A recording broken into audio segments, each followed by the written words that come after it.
Direct from the Broski Nation headquarters in Los Angeles, California, this is the Broski Report with your host, Brittany Broski. Hello and welcome back to another episode of the Broski Report, starring me, your host, Brittany Broski, the host of the Broski Report. Guys, what a goddamn year! Year in review. Spotify Wrap just came out as of, what's today, November 30th. I will not be revealing. I know. Shh, guys, please, let's calm down. I can't talk about my Spotify Wrapped because I'm embarrassed. I will say, okay, because it's embarrassment for a lot of different reasons, because my hyperfixations, hey, as we all know, as we are very well aware, as we are very well acquainted, they happen in the blink of an eye, okay? You might miss one. If you're not here every week, if you're not tuned in, if you're not plugged in, you will miss it. And there just so happened to be a month in April, in the year of our Lord 2023, where I listened to this artist so much that they took the number one spot, okay? And I don't listen to them that often, but it was just this month I was like, holy shit, there's never been a better music than this. And it's really not worth that. I'll reveal it. Fine. My number one artist was Midland. The country band, Midland. You know the people say I got a drinking problem. That ain't no reason to stop. That song? I listened to that song 85 times in the month of April. I don't know. Okay? I think April was Stagecoach, and so I was like, I have got to see Midland. And I think Mark, the lead singer of Midland, came out during one of the sets, and I was so fucking high. I was so high at Stagecoach. I don't remember. Me and Bestie Taylor had a fight. I was so high. I was so high we ended up fighting. Anyway, so that was my number one artist. I'm pissed off. Because no, it's not! That's not my number one artist! That girl who has Box Fan as her number one artist every year. That is so me. You know what I did to counteract that? You have to watch it on YouTube. I bought YouTube Premium, and I will die on this hill. I don't give a fuck, dude. YouTube Premium is worth every single dime. It is worth it. YouTube Premium, I never watch ads. I never have to skip ads. It still plays when I exit the app. I can lock my phone and it's still playing. It is glorious. So I'll do that when I'm at a hotel or something like that. But when I'm home, I'll put it on my TV. I've got YouTube on the TV, and I'll just put brown noise, black screen, or occasionally, if I'm feeling a little frisky, I will do thunderstorm, light rain, okay? Black screen, and that's what I watch. So all you girls out there who get Box Fan or White Noise as your number one artist and song every year, listen to me. I fixed it. But I don't know if I did. Because why the fuck is Midland my number one artist? I was going to post that. People are going to be like, who the fuck is Midland?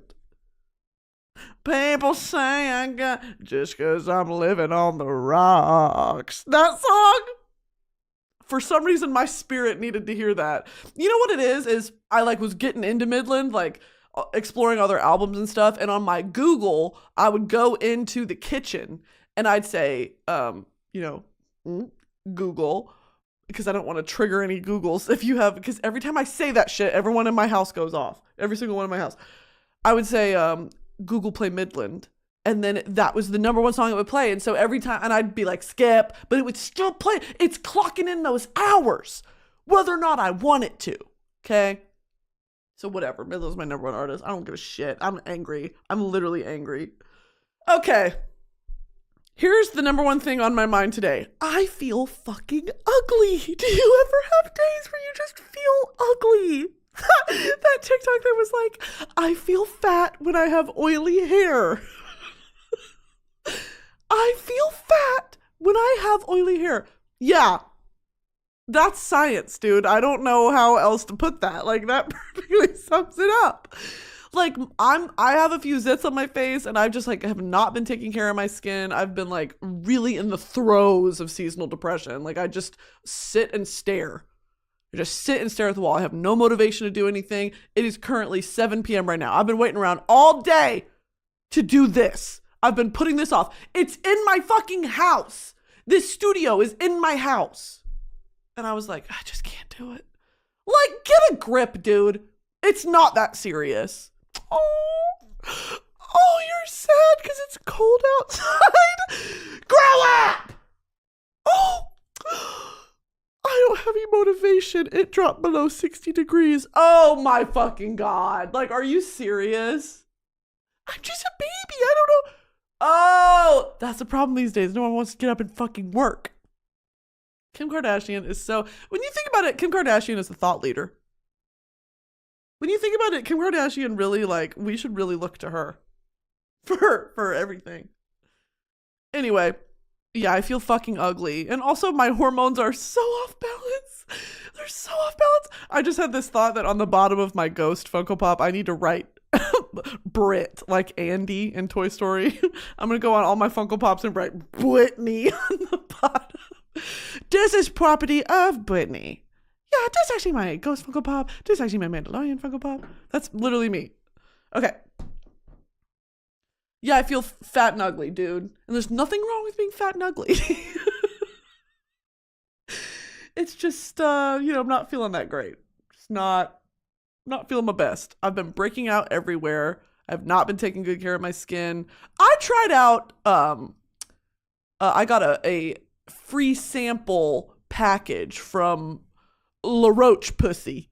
La Roche Posay, that company. Everyone's like, oh, La Roche Posay, whatever, that, and like Drunk Elephant, all those brands where it's like, that is not, what do you mean you're paying $85 for a moisturizer? Huh?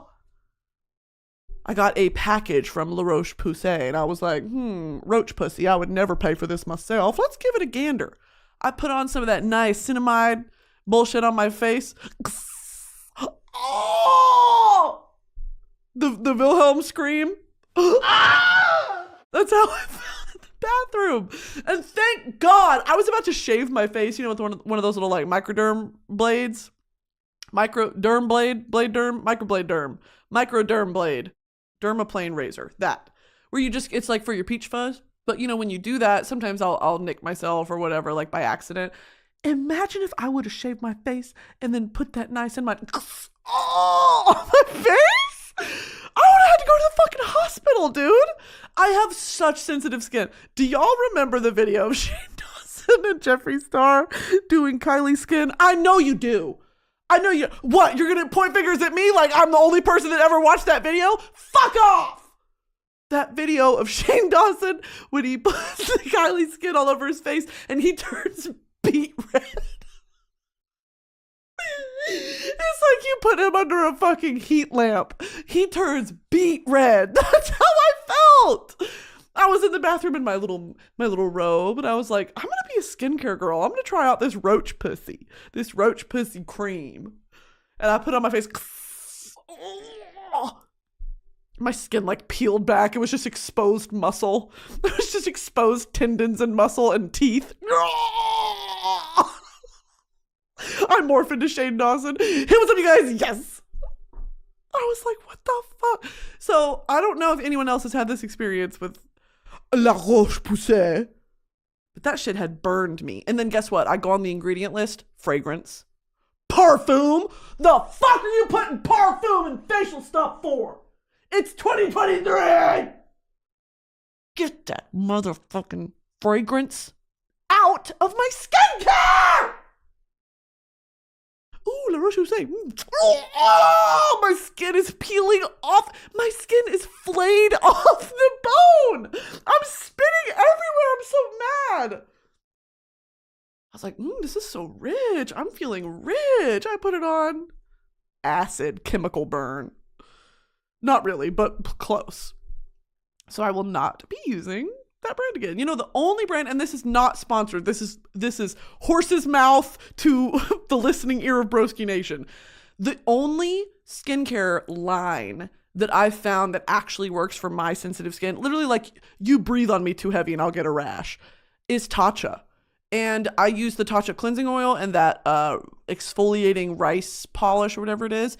And not once has it burned me. Not once has it ever had like a negative effect. It keeps my skin smooth and clear. It is the only one I've really ever tried that like consistently does well for me. And then I do use the Charlotte Tilbury moisturizer, which is so fucking expensive for no reason. It's a lotion. It's a lotion. Okay, where's the lotion? $98 fucking dollars. But it's one of the only moisturizers I've found that isn't that greasy texture, but also isn't that, like I tried this Neutrogena moisturizer that was this water gel shit. That just about dried me out like a strip of jerky. Like I was left out to bake in the sun. I put it on and I was like, you couldn't even tell I put anything on. And I was thinking, well, is it like when you overwater a plant? Like, is it just so thirsty? My skin's like, please, please, for the love of Christ. Please more, please more. And I'm like, no, no, no. Anyway, yeah, I will not be continuing use of my Roach Pussy skincare line. Anyway, I'm feeling just ugly and bad. And sometimes you have days like that, and that's fine. Also, like I was saying, my hormones are out of balance. And I guess there's a fucking Mucinex family living in my throat. My hormones are out of balance. I don't know if this happens to anyone else, okay? And all of you bitches are going to try to diagnose me. And you know what? I welcome it. At this point, fuck it. Diagnose me. Oh, you don't have a medical degree? I don't give a shit. Just diagnose me. Just tell me what's wrong. It is November 30th, bordering on December 1.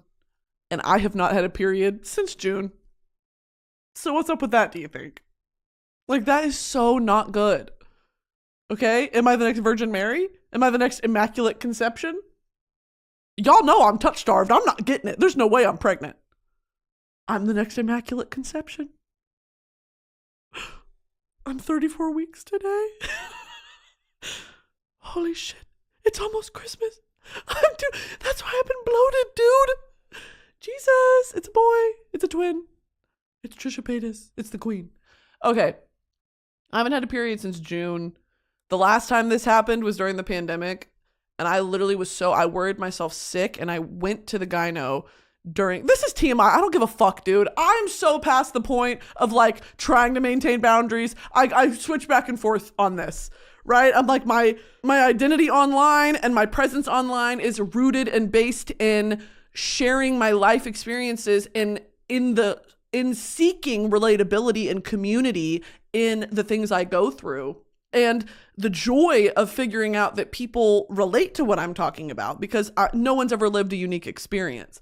And so there's a benefit and reward inherently in sharing these things, right? Especially normalizing it. When you talk about things like this, where, you know, it's health. This is health. It's women's health in a way that isn't like, ew, periods. Boys, when they go to the supermarket, I stick my penis in a football. Girls, when they go to the grocery store, I got my period in the produce section. If you are a person with a uterus, it's a scary, scary thing because your like livelihood and your quality of life is tied to what's going on in there.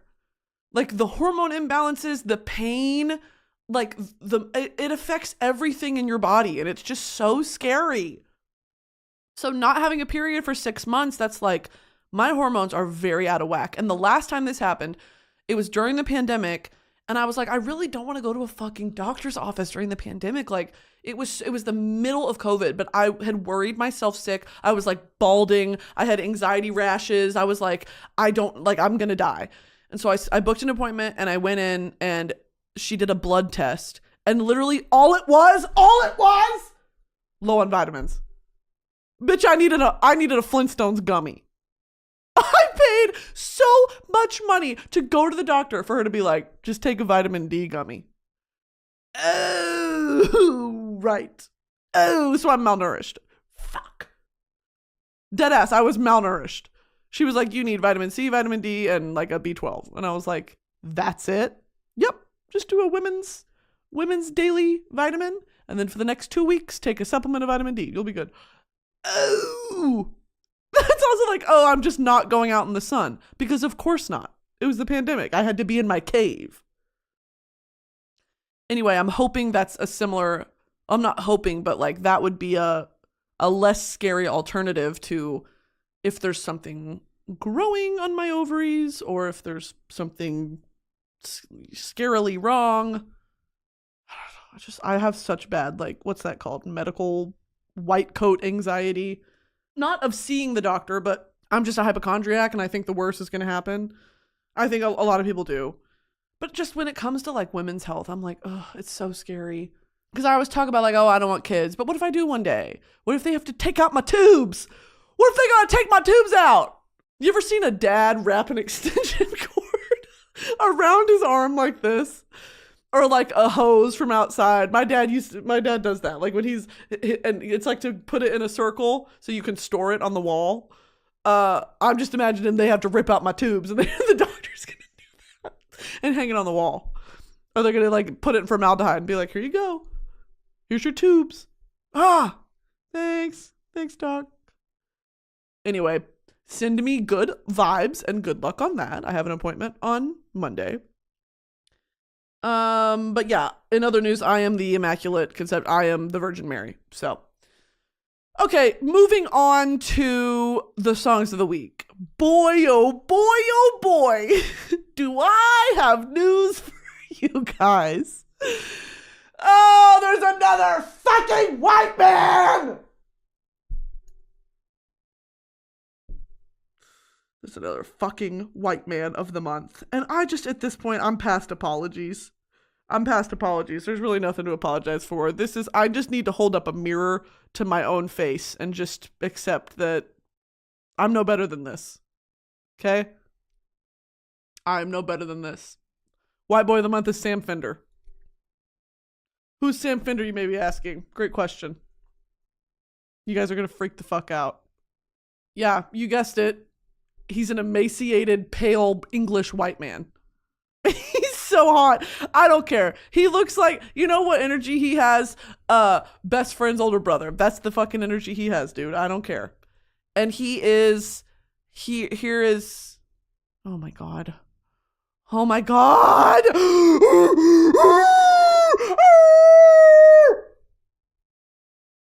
Okay. Oh my God. Sam Fender, or as he says it, Sam Fender. Sam Fender. He's from Newcastle. I've been trying to work on my Newcastle accent because I figured out when I am drunk, okay, hey, I'll say it. Hi, I'll say it. When I'm drunk and I lean into the British accent and I start talking like this to everybody at the party, you know what I mean? I'm like, I'm from Essex. My dad works for the Royal Air Force. Like, I don't know, I'm back and forth. I've always been back and forth, but I did go to college. Sorry, not college, university in Essex. But I've gone back and forth to Texas a lot. Do you know what I mean? Like, I really like Texas. It's really hot. And it don't get that hot. Like, it feels like Marbella, like Mallorca, something like that. Like, when I go to Texas, it's really nice. Like, I've perfected that, bitch. And that's from watching Towie, The Only Way is Essex, and Love Island. Okay? Now, mentioning Love Island. Newcastle. That's bad. Newcastle is such a specific English accent.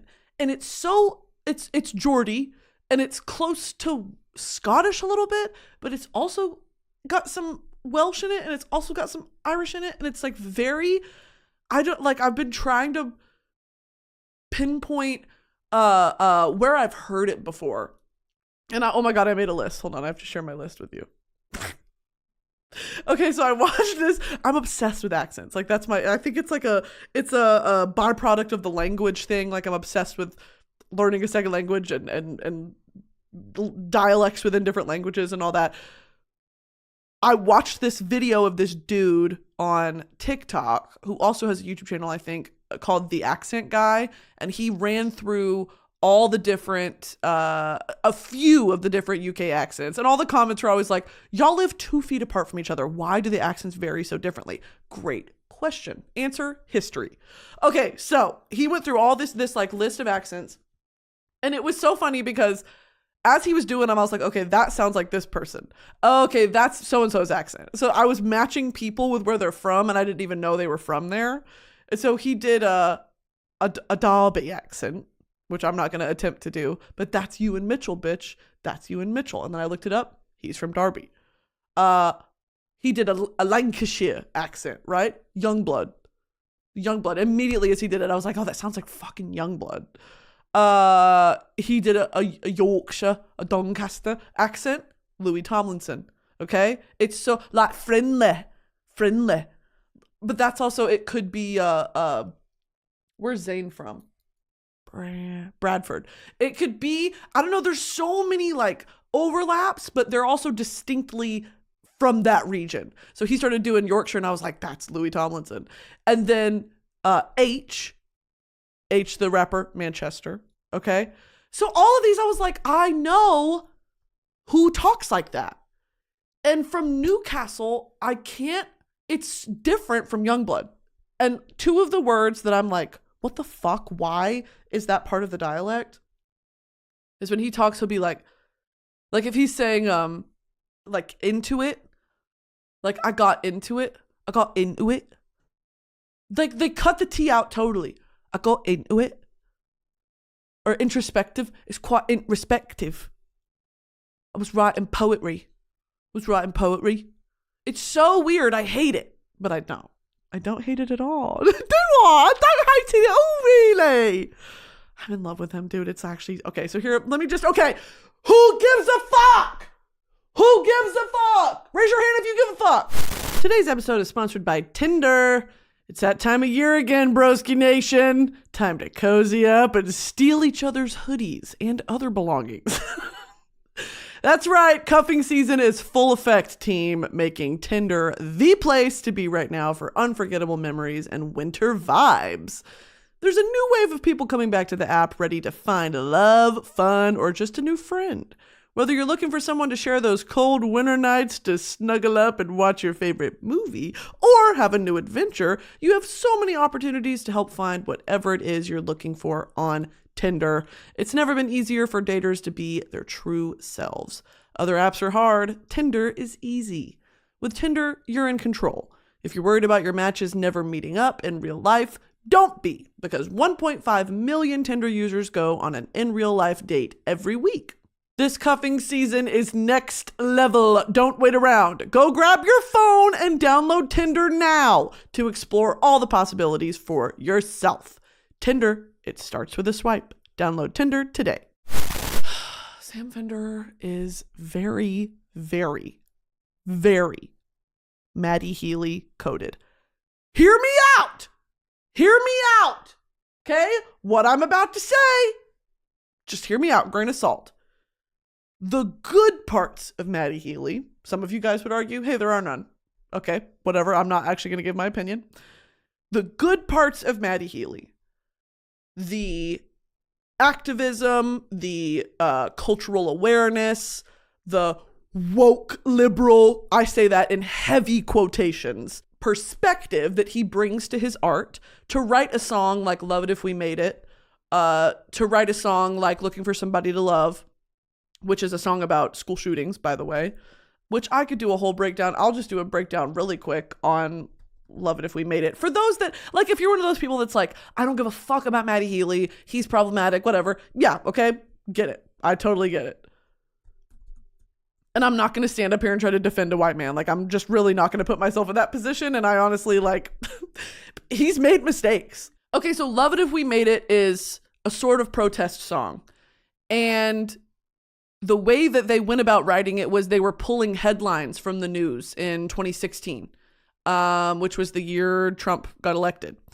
And it just felt like the world was on fire, as it always is. And so many things were happening at once, and you just feel so helpless. And they made this protest song where the chorus is, and I'd love it if we made it, you know, like this Hail Mary, everything's fucked. But wouldn't it be great if we figured it out, if we made it through it to the other side? And I'm just going to read it, okay? Also, I need to highlight again, he used to be a heroin addict. Okay, just whatever. We're fucking in a car, shooting heroin, saying controversial things just for the hell of it, selling melanin, and then suffocate the black men. Start with misdemeanors and we'll make a business out of them. We can find out the information, access all the applications that are hardening positions, based on miscommunication. Oh, fuck your feelings. Truth is only hearsay. We're just left to decay. Modernity has failed us. And that is going to be the tattoo that I have, because the first time I heard this song, I wept uncontrollably. And every time I hear it live, I have the same reaction. So all of that, like, it's based on, QAnon and fucking how scary it is when your truth really does become hearsay. When truth is brought into question, that is terrifying. And poison me, daddy, I've got the Jones right through my bones. Write it on a piece of stone, a beach of drowning 3-year-olds. Rest in peace, Lil Peep. The poetry is in the streets. Jesus save us. Modernity has failed us. Beach of drowning 3-year-olds. That was, Maddie tells this story of in the UK, the refugee crisis, and how children are always the first victims, and how it really just shook the UK. Consultation, degradation, fossil fueling, masturbation, immigration, liberal kitsch, kneeling on a pitch. That's about Colin Kaepernick refusing to stand for the pledge. I moved on her like a bitch, excited to be indicted. That's directly a reference to Donald Trump, his famous I moved on her like a bitch, grab her by the pussy. Unrequited house with 7 pools. Thank you, Kanye. Very cool. The war has been incited, and guess what? You're all invited. And you're famous. Modernity has failed us. All of that together, I always talk about this. There is a certain level of artistic excellence that is, and I always describe it like this, that the art is in the marble, and the artist is merely just removing the excess pieces to reveal that art that had to be there. It was always there. That art always had to be made, because of course it was going to be made. And this is one of those songs to me. It's like Maddie Healy, the 1975, this song means so much to me because it's a hard thing to encapsulate the feeling, that Bo Burnham funny feeling of there's so much hypocrisy and injustice and joy and sorrow and despair. Always. That is the human experience.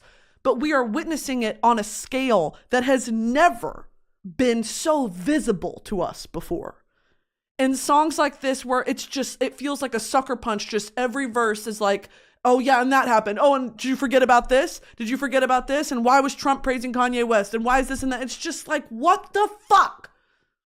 And then to throw religion into it. Jesus save us. Modernity has failed us. I just think that this song is a work of art. His personal politics and his bullshit aside, whatever Maddie Healy's done, I'm not going to defend it. But this song changed me. So to bring it back to Sam Fender. He has a song called Hypersonic Missiles. Okay?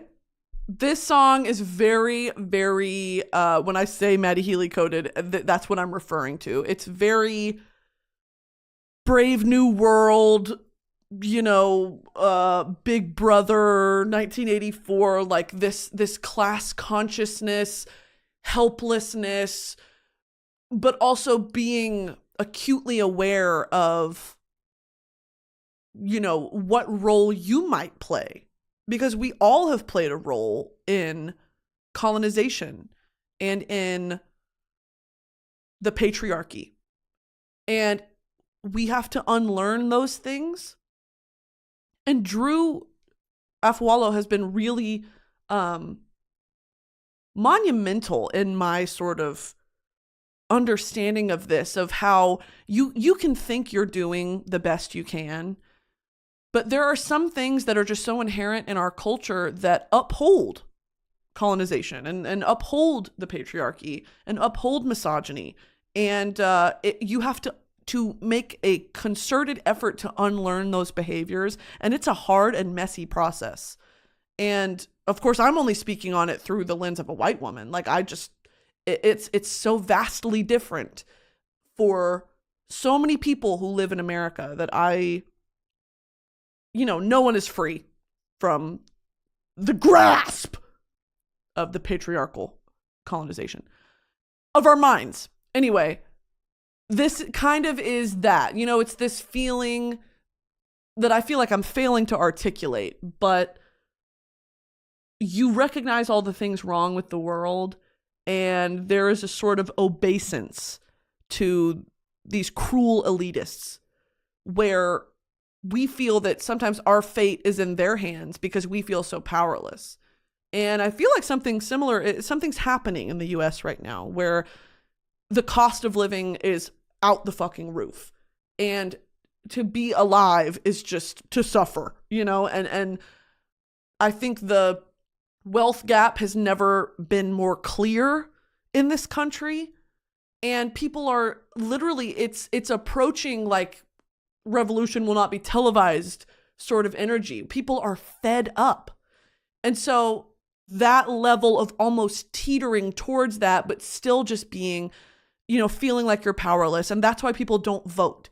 And that's why people, even if you do vote, you're like, my vote doesn't fucking matter because no real change is going to come from this. All of us being forced to vote for Joe Biden was a punch to the gut. It was the lesser of two evils. I mean, that's my opinion, but it's like nothing, it's so easy to feel like, is anyone hearing me? Is anyone seeing this?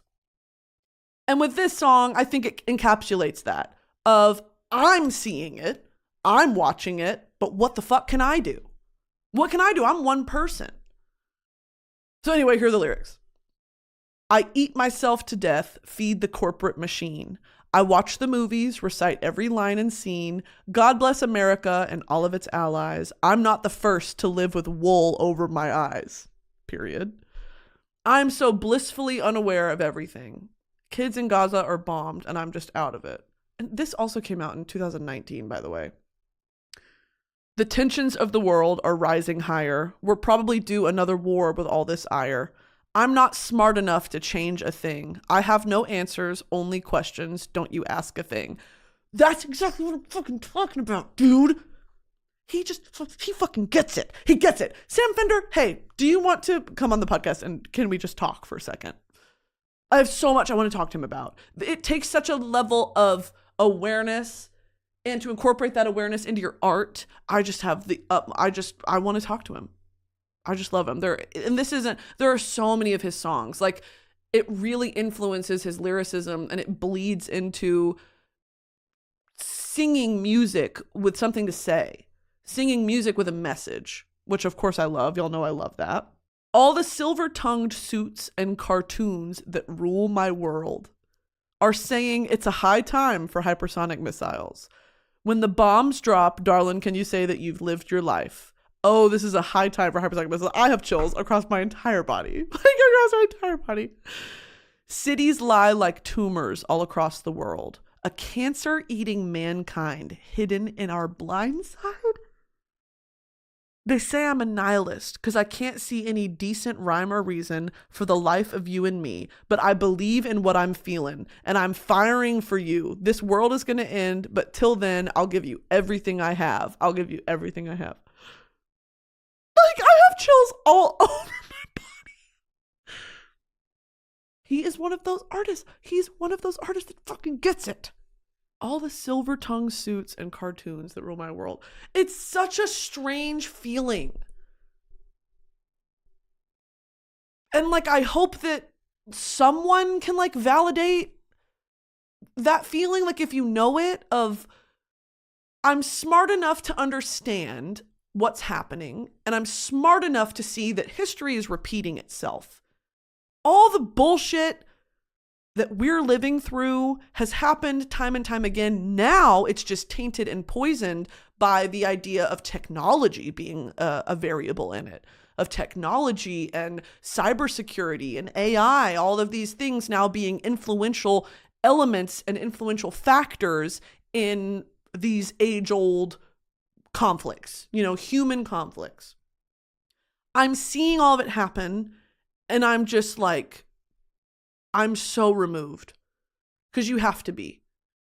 You have to be removed or you will literally go insane. Humans were not meant to consume media at the rate that we are today. I don't know how anyone is like floating with their head above water. It is so all-consuming all the time. Inundated with data and media and memes and articles and TikToks and videos, and I can't eat a fucking meal without watching a tea spill video. Like, I have got to be stimulated all the time. And when I'm not, I freak the fuck out. I freak the fuck out. And this isn't new. I'm not the first person to talk about this. Everyone's talking about it. I just feel like this music makes it bubble up to the fucking top for me. And I know some people don't like to listen to music like that. Like, I know that. I know that it's kind of, that's why in the 2010s, or what's it called, recession pop, like when the world is going to shit and the world's on fire, it's like club bangers are coming out. Party rock is in the house tonight. Like let's just party our cares away.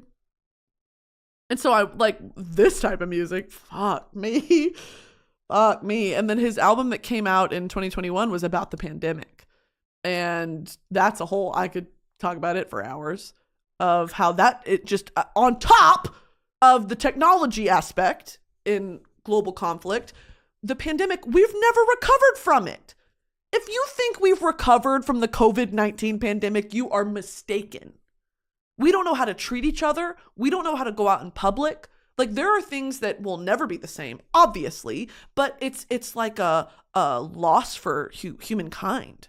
Oh my God, I watch these scary TikToks sometimes and I have to stop myself of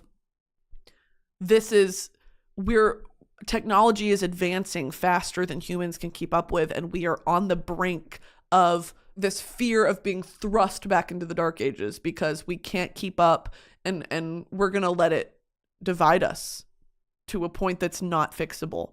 And that's a real scary thought that we will be our own undoing as humanity. Anyway, but then after that comes a beautiful renaissance. Renaissance, the movie. Anyway, Sam Fender. He has a song called How Down Aldi Death Queue. And this gives me like, I don't know the exact nominer. Is that the word? Nominer. Nomenclature. Yeah, I don't know the term or terms applied to someone or something. I don't know the nomenclature for, what the fuck was I talking about? Oh, this sort of anti-establishment revolutionary Britpop that was happening in like the early 2000s, late 90s. Like, I don't really know what exactly that's called, but it gives me that like early Arctic Monkeys vibes. In the sort of like of like the constant guitar and the drums are just, it's just noise, there's not really, it's kind of a melodic. It's just with the guitar and the drums, just very British.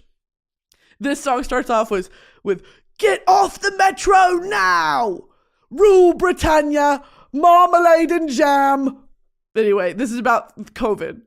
And it says, I got a letter from the NHS, which is the National Health Service, I think in the UK. National Health Service, which is what it sounds like in the UK. It's where everyone goes to the doctor. It's public healthcare. And I got a letter from the NHS. It said it's here for 12 weeks or summit. I'm 25 going on 95. Yeah, I'm 25 going on 95 and I want to die. In a Howden Aldi death queue. Howden is a residential area in the northeast of England. Where the fuck is Newcastle?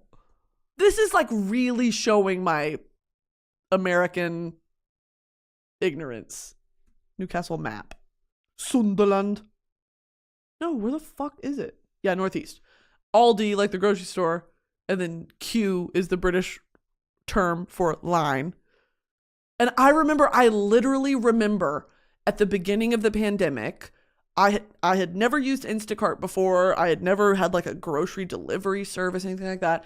This is when they were saying like, wear gloves and masks and like disinfect everything, disinfect your milk carton, disinfect like it was such an anxiety inducing thing to go to the grocery store. And so this is crazy because it's like, oh my God, it made all those feelings come back of like the death queue, the Aldi death queue. Yeah, bitch, that's how it felt. Like going to Ralph's, going to Kroger is like I'm risking my life. And it was. And they would let old people go in first at like 6 a.m. God, that just feels like I have to remind myself that it actually happened.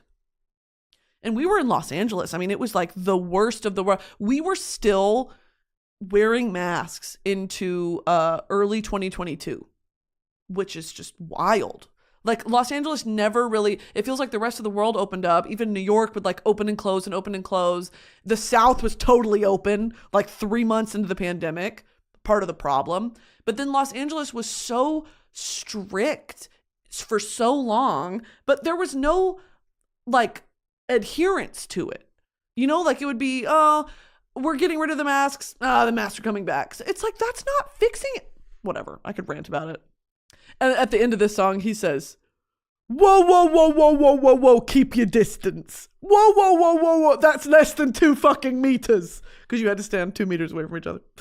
Oh, I love him. Okay, so my favorite, I always do this. I have to give a 48-minute precursor to why these are my 3 favorite songs of the week. Fuck me. Okay. 3 favorite songs of the week. Long Way Off. Actually, it's going to be 6. Long Way Off by Sam Fender. I by Sam Fender. Call Me Lover by Sam Fender. White Privilege by Sam Fender. That Sound by Sam Fender. Howden Aldi Death Queue by Sam Fender. Getting Started by Sam Fender. Like from both of the albums, there's honestly for me the only skips are like the really slow sad ones because I'm just really not in the headspace to listen to that right now. Okay, I'm just really not. I'm really not. And then I didn't know because my friend Kat got me into Sam Fender. Okay, now hear me when I say that. Kat is like so plugged in to like British music scene. She loves that shit. She's always like, we talk music all the time. I listened to that song 85 times in the month of April. I don't know. Okay? I think April was Stagecoach, and so I was like, I have got to see Midland. And I think Mark, the lead singer of Midland, came out during one of the sets, and I was so fucking high. I was so high at Stagecoach. I don't remember. Me and Bestie Taylor had a fight. I was so high. I was so high we ended up fighting. Anyway, so that was my number 1 artist. I'm pissed off. Because no, it's not! That's not my number 1 artist! That girl who has Box Fan as her number 1 artist every year. That is so me. You know what I did to counteract that? You have to watch it on YouTube. I bought YouTube Premium and I will die on this hill. I don't give a fuck, dude. YouTube Premium is worth every single dime. It is worth it. YouTube Premium, I never watch ads. I never have to skip ads. It still plays when I exit the app. I can lock my phone and it's still playing. It is glorious. So I'll do that when I'm like at a hotel or something like that. But when I'm home, I'll put it on my TV. I've got YouTube on the TV and I'll just put brown noise, black screen, or occasionally, if I'm feeling a little frisky, I will do thunderstorm, light rain, okay? Black screen, and that's what I watch. So all you girls out there who get Box Fan or White Noise as your number 1 artist and song every year, listen to me. I fixed it. But I don't know if I did. Because why the fuck is Midland my number 1 artist? I was going to post that. People are going to be like, who the fuck is Midland?